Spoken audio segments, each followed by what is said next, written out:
राधे राधे सभी को। तो राधे राधे इसलिए क्योंकि मैं तो हूँ भाई ब्रजवासी। मेरा जन्म ब्रजमंडल का है, मथुरा के पास। तो राधे राधे हमारे अंदर से निकलता है क्योंकि राधा रानी हमें बहुत प्यारी है।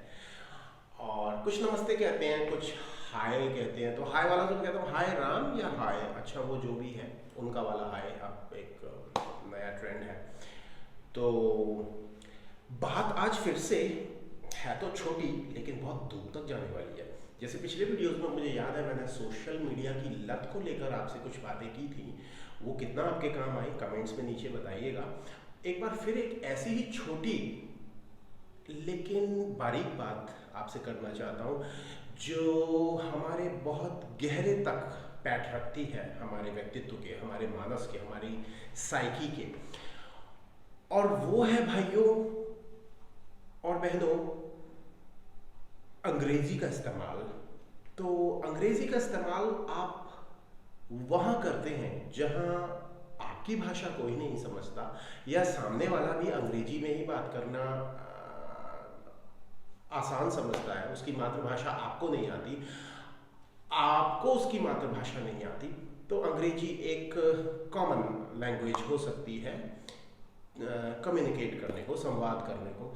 लेकिन यदि ऐसा नहीं है और आप फिर भी अंग्रेजी बोलते हैं तो ये एक बहुत ही बारीक, बहुत सटल, बहुत सूक्ष्म मनोवैज्ञानिक तथ्य है कि आप अपने व्यक्तित्व को, न सिर्फ व्यक्तित्व को, ध्यान से सुनिएगा मेरी बात को, न सिर्फ व्यक्तित्व को बल्कि अपनी आत्मा के, अपने स्व के कुछ अंशों को खंड खंड में दे रहे हैं। किसको, वो जानने में अभी आपको बहुत समय लगेगा कि कौन है जिसने ये साजिश रची, कौन है ये जिसने ये षड्यंत्र किया कि आप नाक बिना वजह जहां हिंदी बोल सकते हैं वहां भी आप अंग्रेजी में बात कर रहे हैं, या अपनी शान समझ रहे हैं बात करना। और इस तरह का किसने बना दिया आपको कुछ ही सालों में जो आप हिंदी छोड़ के अंग्रेजी बोल रहे हैं। कहते हैं ना अंग्रेज चले गए, अंग्रेजी छोड़ गए। तो जानिए कि अचेतन रूप से, सबकॉन्शियसली, जब आप जबरदस्ती अंग्रेजी में बात करते हैं या अंग्रेजी में संवाद करने की कोशिश करते हैं, या आप ही अंग्रेजी में, तो the times when you try to communicate in English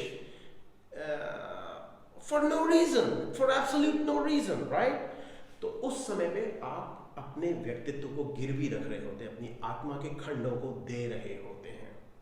क्योंकि आपका मन, आपका अचेतन मन ये जानता है, जितने भी बार आप अंग्रेजी का इस्तेमाल करते हैं आपका अचेतन मन ये जानता है कि ये आपकी मातृभाषा नहीं है। आप इस भाषा के साथ पैदा नहीं हुए थे। जिस वक्त आप पैदा हुए थे तो आपको लोरी इस भाषा में गा के नहीं सुनाई गई थी।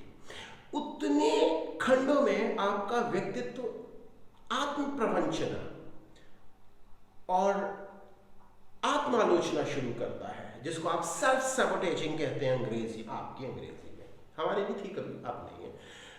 और वो जो सेल्फ सैबोटेजिंग है वो कतरा कतरा करके, सूत सूत करके आपके व्यक्तित्व को निर्बल बनाता है, निर्वीर्य बनाता है, कमजोर बनाता है, दुर्बल बनाता है।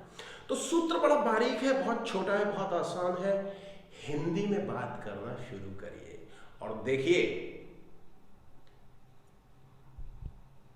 जो किसी एनर्जी ड्रिंक से ताकत नहीं आएगी, वो ताकत शनै शनै, हौले हौले, धीरे धीरे आप अपने व्यक्तित्व में महसूस करेंगे। और जब आप अपने व्यक्तित्व को बलि बनाने का एक रास्ता ढूंढ लेते हैं, कोई एक मार्ग जब खुल जाता है, तो आप हर एक उस छिद्र को बंद करना चाहते हैं जो आपके व्यक्तित्व में छेद करता है और लीक करता है ऊर्जा को, एनर्जी को डिसिपेट करता है। अभी भी अंग्रेजी बोलनी पड़ रही है, मजबूरी है, धीरे धीरे आएंगे वहाँ, क्योंकि मुद्दे की बात तो समझा दी हमने। तो बहनों, भाइयों, माताओं, पिताओं, मेरे सह नागरिकों, प्रयास करिए हिंदी में बात करने का। जहाँ जरूरी हो वहाँ अंग्रेजी बोलिए, जहाँ कोई आपकी बात समझता ना हो। देखिए क्या जादू होता है।